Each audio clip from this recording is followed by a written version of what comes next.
Sabe aquele velho ditado que diz que situações extremas pedem medidas desesperadas?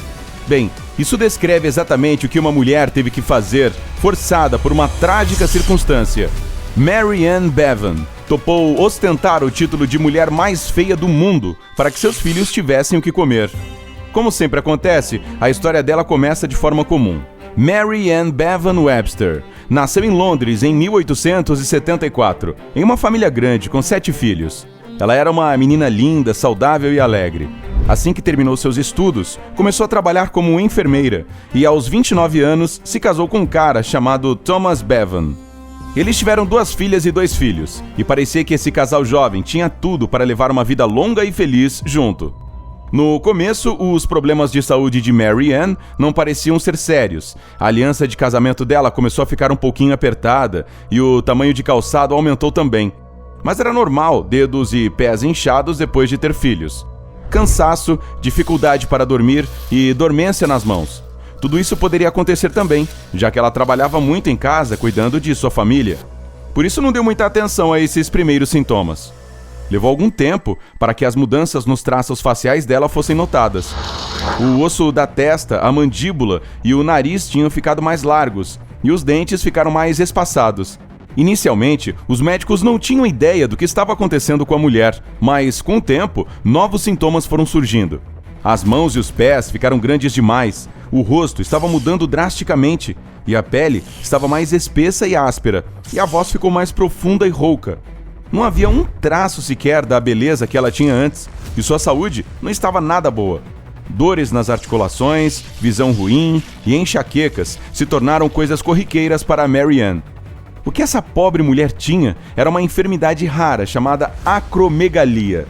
Somente 3 em cada 1 milhão de pessoas são diagnosticadas com essa doença anualmente. É um distúrbio hormonal causado geralmente por um tumor benigno na glândula pituitária.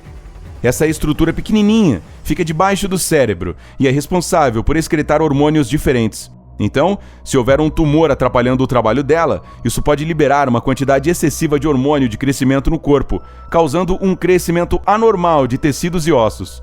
Hoje em dia, a acromegalia é tratada com cirurgia, radioterapia na glândula pituitária, medicação ou com esses 3 métodos juntos. O problema é diagnosticar a doença em sua fase inicial. Por ser uma doença incomum e considerando que as mudanças físicas não acontecem da noite para o dia, os sintomas geralmente são atribuídos a outras causas. Mas, se receberem o tratamento certo, os pacientes podem ficar bem. No caso de Mary Ann Bevan, infelizmente não havia cura nem tratamentos eficazes para essa doença naquela época. Ou seja, ela estava condenada a viver com a enfermidade e a suportar os sintomas. Seu marido foi muito carinhoso e compreensivo durante os 11 anos de casamento. Mas com a morte dele, em 1914, a mulher ficou praticamente sem dinheiro algum e com 4 filhos para criar sozinha. E vale lembrar que estamos falando do início dos anos 1900, muito antes da criação das leis trabalhistas que protegem as pessoas de tratamento discriminatório. Ou seja, é pouquíssimo provável que qualquer empresa da época a tivesse aceitado como uma funcionária normal, já que estava visivelmente desfigurada. Então, teve que jogar com as cartas que tinha em uma época onde a humanidade não era tão humana. Aí a doença incurável acabou se tornando uma fonte de renda para a viúva e seus filhos. Mary Ann ficou sabendo que havia um concurso acontecendo na Inglaterra para dar o título de A Mulher Mais Feia do Mundo. Não se esqueça de que estamos falando do início do século XX, então coisas ofensivas assim eram bem populares, mas parecendo absurdas hoje em dia. Enfim, o vencedor levava um prêmio em dinheiro e ela agarrou a chance. Foi fácil vencer, sua aparência se destacava entre as outras candidatas. Depois disso, Mary se deu conta de que a única forma de sustentar sua família era ganhar a vida participando desses concursos. Em 1920, ela recebeu uma proposta do apresentador americano Samuel Gumpertz para trabalhar no espetáculo Dreamland, em Coney Island. Se aceitasse, Mary participaria do show de horrores, se juntando a outras pessoas que tinham doenças e anormalidades para entreter o público. Havia gigantes e anões, uma mulher barbada, um cara gordão, um homem cobra, gêmeos siameses, marinheiros com o corpo todo tatuado e outras aberrações. Bom, era assim que eles eram chamados e apresentados ao público naquela época.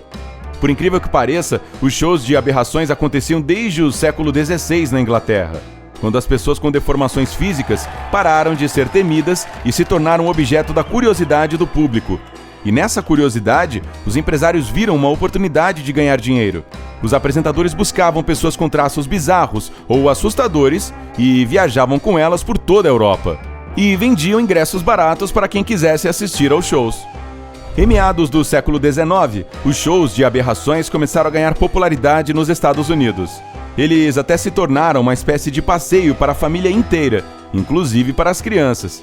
Quem comandava o espetáculo inventava todo tipo de história para explicar as deformidades dos artistas e arrancar olhares espantados da plateia. E como as pessoas não tinham o conhecimento médico que temos hoje, acreditavam em qualquer coisa que ouviam. Além disso, a alta popularidade dessa estranha forma de entretenimento se deve, em parte, pela falta de coisas mais legais para fazer no tempo livre. Mas em meados do século XX, o cinema estava em alta e a medicina teve grandes avanços que explicaram cientificamente que algumas pessoas simplesmente nascem com deformidades físicas ou as desenvolvem na fase adulta, como era o caso de Mary Ann Bevan. Outra coisa, o fator mistério tinha se perdido e os shows começaram a perder popularidade. Mas até isso acontecer, pessoas como a nossa personagem conseguiram ganhar a vida com seus problemas. Por mais injusto que pareça hoje, essa era a única forma que elas tinham de colocar comida na mesa.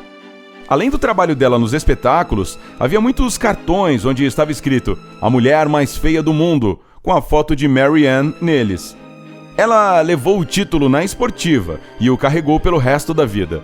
Na foto, usava uma modesta blusa branca e um vestido escuro, seguindo a moda da época. Nos shows, às vezes, a mulher tinha que usar roupas mais masculinas, ou que acentuavam seus traços anormais. Hoje, só nos resta sentir pena dela. Não sei se serve de consolo, mas o público a adorava, e ela era uma das artistas mais populares do show. Mary Ann era também paciente do famoso neurocirurgião Dr. Harvey Cushing. Ele até tentou convencer as pessoas de que era cruel zombar da aparência dela. Em uma carta que escreveu em 1927 para a revista Time, que havia publicado fotos de Mary de forma debochada, ele disse: "Essa desafortunada mulher, que é apresentada no espetáculo dos Ringling Brothers, tem uma história que nem de longe provocaria risadas. Ela, que antes era uma mulher jovem, bonita e com todo vigor, se tornou vítima de uma doença conhecida como acromegalia. Por ser médico, não gosto de ver a revista Time ser tão leviana ao tratar sobre as tragédias dessa doença." Mesmo décadas após a morte dela, em 1933, aos 59 anos, outro médico saiu em sua defesa, e de todos os que eram iguais a ela.